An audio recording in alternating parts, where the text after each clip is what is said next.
खबरें जो आपको सीधे जोड़ती हैं हमसे, जिनका आपकी जिंदगी पर होता है सीधा असर। खबरों की वही तस्वीर, बिना बदले बिना डरे, जज्बा सच का लिए, सच दिखाते हैं। उसका गैंग रेप किया गया। वो जब हम विक्की सामंत की शादी में जा रहे थे तो आज आगे से अचानक वो गायब हो गई। तो मैंने 3 दिन तक ढूंढा, मैंने काफ़ी मदद मांगी, मैं थाने भी गई कि मेरी बेटी गायब हो गई है। तो उन्होंने बोला कि आ जाएगी। तो तीसरे दिन मेरी बेटी आई तो उसने बताया कि जतिन जोशी मुझे ज़बरदस्ती लेके गया यहाँ से, और वहाँ जाके उसने अपने दोस्तों को बुलाया, मनीष राणा, उपेंद्र और आकाश। इन चारों ने मिलकर उसका बलात्कार किया और उसको दारू भी पिलाई और उसको नशा करवाया 3 दिन तक लगातार। और मैंने काफ़ी 1.5 महीने से मैं इधर उधर गई, मैं कोर्ट में गई। वहाँ से अब क्या आदेश आया है कि उनको क्या कार्रवाई की जाए, लेकिन कोई कार्रवाई नहीं हो रही है। प्रशासन से ये रिक्वेस्ट करती हूँ कि उन चारों को गिरफ्तार किया जाए और मुझे न्याय दिया जाए। मैं यहाँ भुवन कापड़ी जी के पास भी गई, रोई, बहुत रोई। उन्होंने कहा आप कोर्ट में जाओ, एक वकील करो और मीडिया को बताओ आप अपनी जो आप परेशान हो। भुवन कापड़ी जी ने मुझे रास्ता दिखाया कि तुम वहाँ जाओ, तुम्हारी मदद होगी, क्या कहते हैं, तुम्हारी सुनवाई होगी। उन्होंने तब जाके मैं कोर्ट में गई। उसके बाद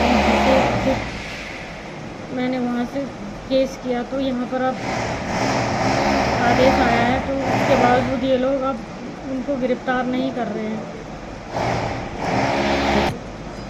सीएम साहब से ये विनती करती हूँ कि मुझे न्याय दिया जाए। मेरी नाबालिग बच्ची है, अगर उनके दिल में दया है, उनके क्षेत्र के हम निवासी हैं। सीएम साहब से विनती करती हूँ कि मेरी बेटी को इंसाफ दिया जाए। हम आपके क्षेत्रवासी हैं, आपसे उम्मीद है हमें। आपसे विनती करती हूँ, मेरी नाबालिग बच्ची की ज़िंदगी बर्बाद हो गई। 1.5 महीने से मैं इधर से उधर जा रही हूँ। मैं गरीब हूँ, मैं कुछ नहीं कर सकती हूँ, लेकिन वो लोग बहुत कुछ कर सकते हैं। अभी मैंने ये किया, हो सकता है वो कल हमें मार भी दें। इसलिए मैं उनसे विनती करती हूँ कि मेरे को न्याय दिया जाए, मेरी बेटी को न्याय दिया जाए, उन चारों को गिरफ्तार किया जाए, उनको न्याय दिलाया जाए। क्योंकि सीएम साहब हमारे बहुत लाखों में एक आदमी हैं। आज तक हमने कभी उनके प्रति कुछ गलत नहीं सुना, क्योंकि उन्होंने आज तक सब कुछ अच्छा किया है, सबके लिए सही किया है। कुछ लोग उन्हें ऐसे ही बदनाम करते हैं, लेकिन हमारी नज़र में वो बहुत देवता आदमी है, भगवान आदमी है। मैं उनसे ये विनती करती हूँ कि मुझे न्याय दिया जाए और मेरी बेटी को न्याय दिया जाए और उन आरोपियों को गिरफ्तार किया जाए। उन चारों के नाम है जतिन जोशी, उपेंद्र, मनीष राणा और आकाश। ये चारों खुलेआम घूम रहे हैं, इनको गिरफ्तार किया जाए। सीएम साहब से विनती है मेरी, आपकी बेटी जैसी हूँ मैं, मेरी बेटी भी नाबालिग है।